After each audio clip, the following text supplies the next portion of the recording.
In the great hall of the Justice League.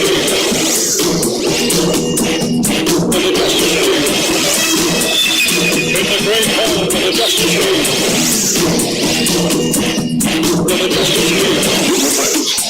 The storm's getting worse. Our exploratory diving melody. Capability is here in Barry. One and his assistant, Mary Nelson. Whatever caused him to start searching that area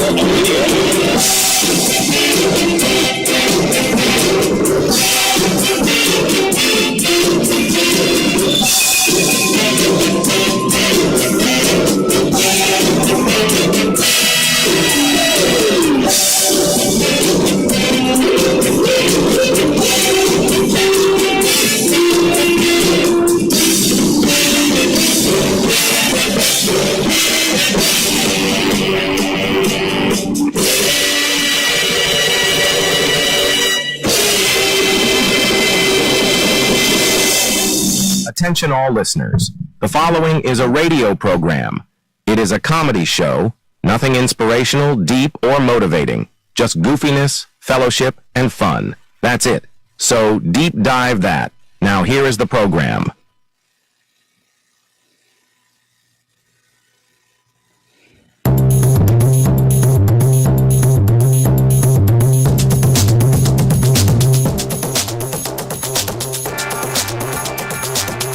Welcome to your midweek update.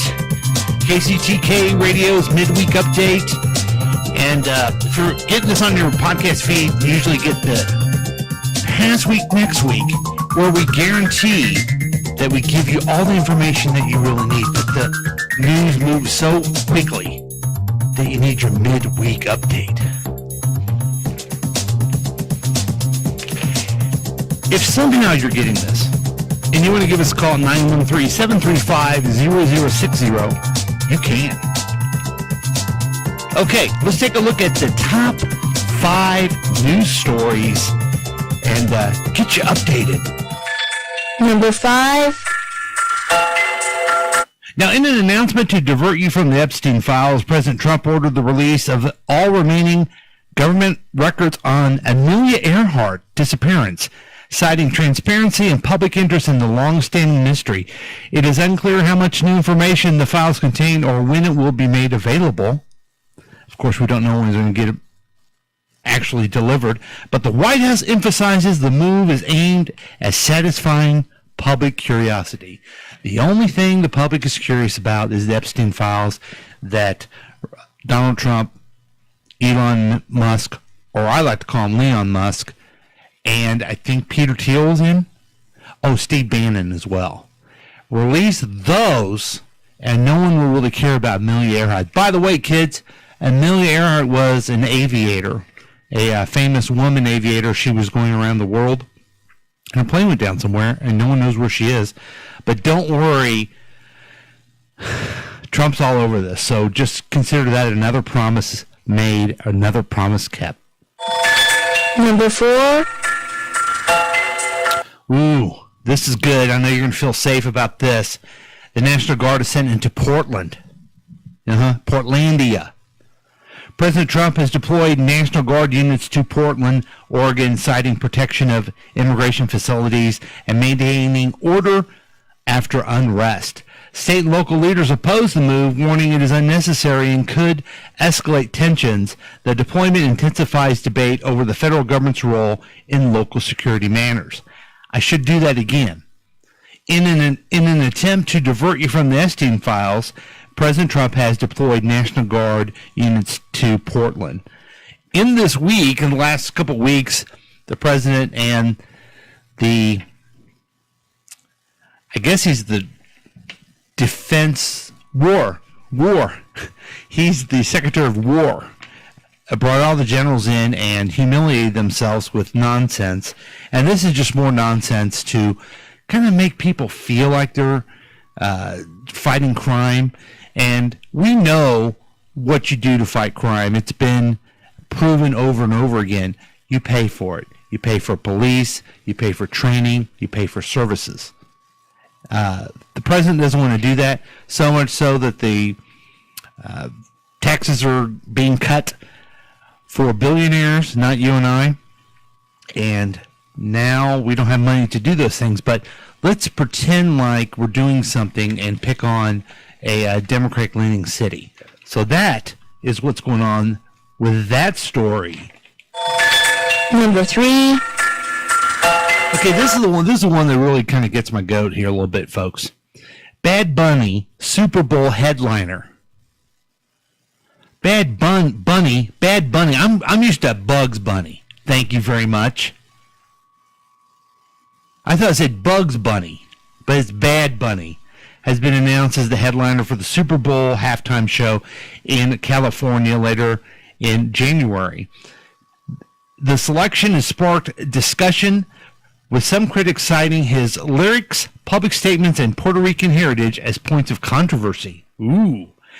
He has also decided not to include U.S. dates on his upcoming world tour due to concerns about immigration enforcement at concerts. Again, I got excited by this. I thought it was Bugs Bunny. I mean, that's who they need, right? He can bring everyone together. He can bring Elmer Fudd out there, do these little tunnel around the football field, come up and fool Elmer Fudd, or, maybe even Sylvester the Cat. I don't know. I'm not a performer for the Super Bowl. But it ends up being Bad Bunny. And guess what? I don't know who Bad Bunny is. I don't know who he is. So I took up to 5 seconds to figure out who he was. I actually did see him on Saturday Night Live last year. He's going to host on Saturday. He was the host and the musical guest. He does a type of pop music now, all in Spanish, which is his native language. And he is from Puerto Rico, which is, by the way, in America, in our country. And it comes to find out he is the number 2 most downloaded artist of all time. Of course, number 1 being Taylor Swift. So I wonder why NFL wanted someone so popular to do that. Oh, that's right, because more people will watch. The NFL have done an amazing job of trying to reach out to other countries, including South America. South America's not a country, I know that. But the Chiefs played in South America. And if you have an artist as popular as Bad Bunny, you're going to get more views. It's good for business. More people will watch. And just because you don't like that type of music doesn't mean other people don't like that type of music. It has really got under my nerves this week because I don't know who Bad Bunny is. I can't name a Bad Bunny song, but it doesn't make a difference. I never thought they should put exactly who I want in the Super Bowl because I somehow have this ability to think beyond right here in front of my face. I have the ability to think just because I don't know something doesn't mean it's not true. Here's what's going to happen. A world-class entertainer like Bad Bunny will be fined for 9 minutes of the Super Bowl halftime. And God, if the Chiefs are in it, I'm not going to be watching it. I'm going to be too nervous. And if the Chiefs aren't in it, I'm going to be too man to watch the Super Bowl anyway. The self-aggrandizing and narcissism of all these people who say they don't know who Bad Bunny is a man because they're in the Super Bowl, it just doesn't. Why is there so many people who think the world revolves around them? I don't understand. Pull your head out of your own little bubble. Look around, realize the world is not necessarily about you, and maybe this is a popular artist. They're not just grabbing some guy from Puerto Rico. He is a worldwide sensation, and I'm so tired of MAGA being such whiny little babies. Number 2. Okay. Job market weakness. Private U.S. employers cut 32,000 jobs in September, the largest monthly decline since early 2023, according to ADP. Economists warn it signals slowing labor market growth. The official job report from the Bureau of Labor Statistics is delayed due to the government shutdown, leaving the private data as a key indicator.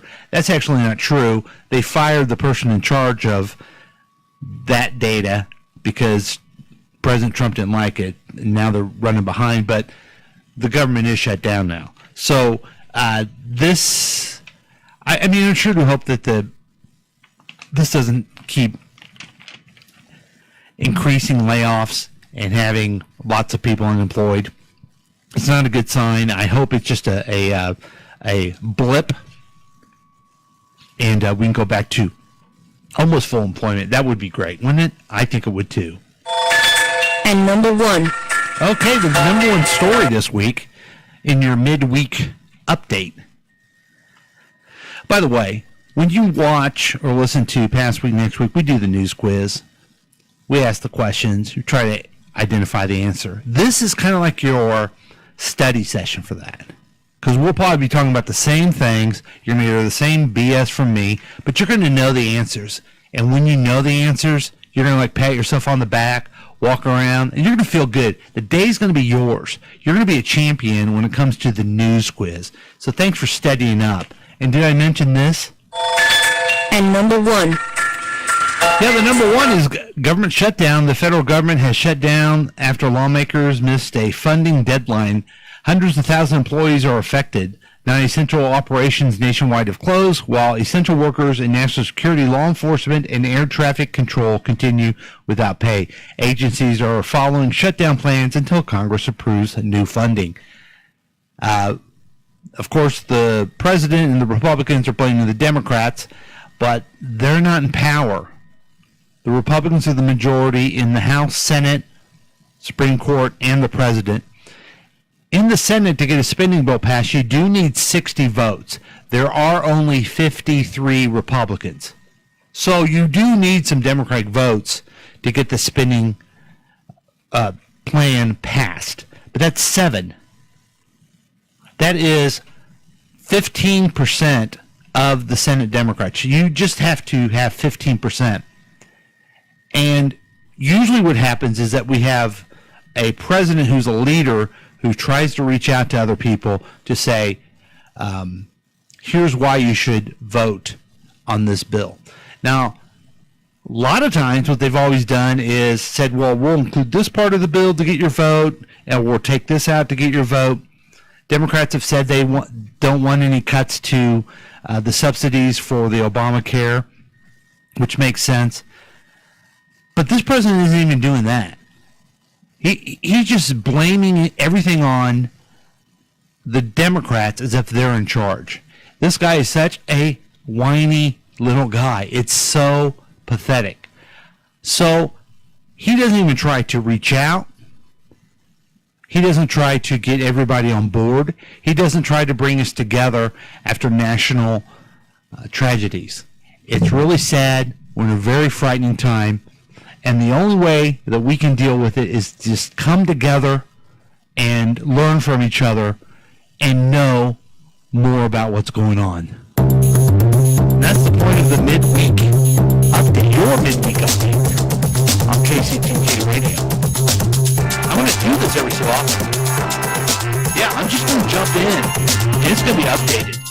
And then it's updated, and I move on with my life. You feel good about yourself. And then you always listen to Past Week, Next Week. And that is on Sunday morning at 10 a.m. And it's a lot more fun because there's more people, funny people, as opposed to just me. So thank you for listening to your midweek update on KCTK and your favorite podcast provider.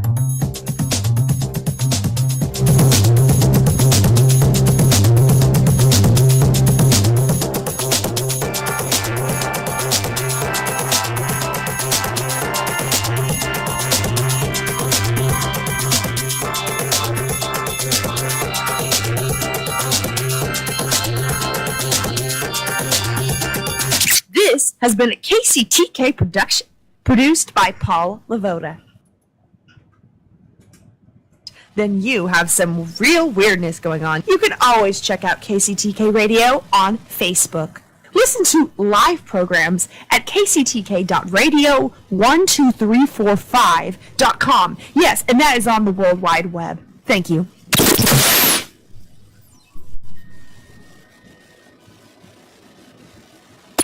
This has been a KCTK production, produced by Paul Lavoda. If you want more information about this content, then you have some real weirdness going on. You can always check out KCTK Radio on Facebook. Listen to live programs at kctkradio.com. Yes, and that is on the World Wide Web. Thank you.